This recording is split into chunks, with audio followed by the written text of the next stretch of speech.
This is Understanding William Shakespeare, English 473, Introduction to Shakespeare by Michael C. Prescott Jr.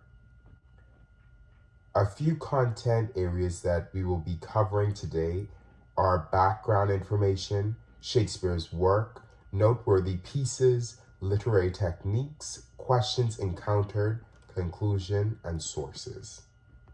Just to give some background information, William Shakespeare was born to John and Mary Shakespeare around 1564, and both of them together had 8 children. And at that time also, John was regarded heavily in the community as what can be known as a mayor of today's time, as he was a renowned glove maker.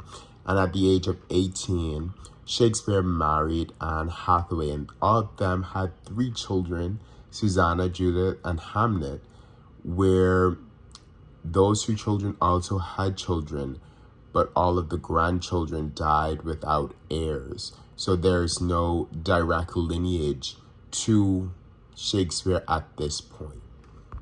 In today's time, Shakespeare is regarded as one of the pioneers of English literature, as his work predates a few centuries back, and it had a drastic impact on the English-speaking words as he created thousands of words and tropes that we still use today. Some of his noteworthy pieces include Romeo and Juliet, Hamlet, The Tempest, Macbeth, Twelfth Night, the Sonnets, and so many more pieces that are still being studied at the highest intellectual level right now.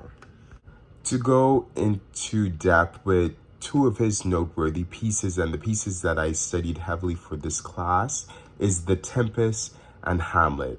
The Tempest is a dynamic playwright that goes through a magical island within one day, thus uncovering various themes of nature versus nurture through revenge and forgiveness between Prospero and Caliban while on this island. And it is also reminiscent of a shipwreck that happened in Bermuda.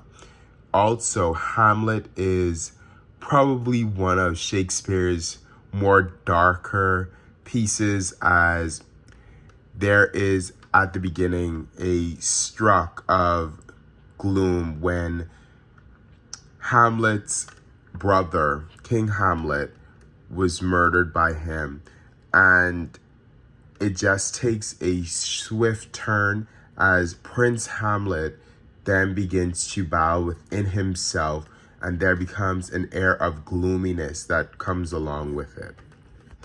In essence, Shakespeare uses various literary techniques that has been passed on for centuries on end, such as the iambic pentameter, where he uses 10 syllables per line in his plays, but none of these are rhymed.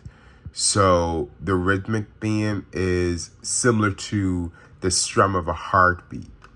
Also, Shakespeare has a powerful form of diction where you can view his work and immediately know his work, as it is noticed throughout the time of early modern English. Also, soliloquy. Soliloquy was used to further develop many characters through their monologue. As such, a few questions that I encountered while doing my research are as follows. Why is there no direct lineage to Shakespeare? Through thorough research, I found that all of Shakespeare's grandchildren died before they can bring forth an heir. So that also calls into question, was someone trying to stop the lineage of Shakespeare, and why?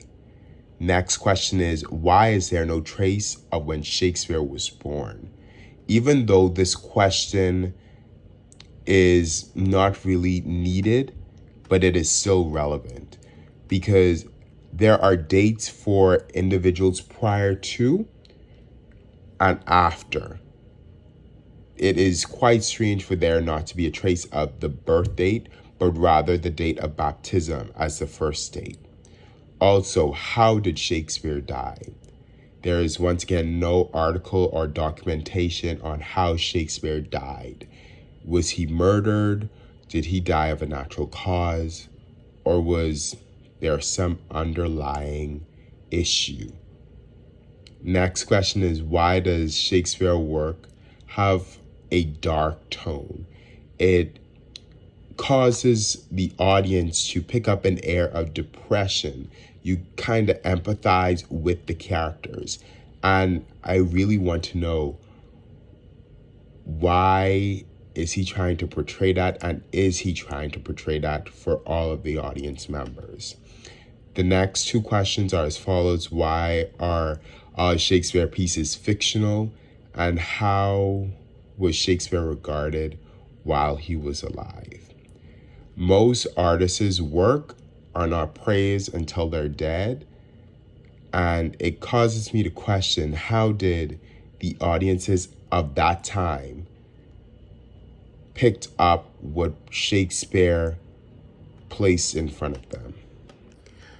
To conclude, William Shakespeare has some of the most famous lines in the history of literature, as well as some of the most famous literary devices based on his highly praised excerpts of drama, comedy, and romantic sonnets.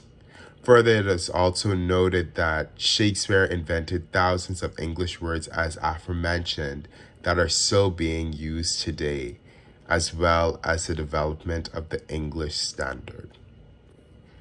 Thank you for listening to my presentation. Here are a few of the sources that I used.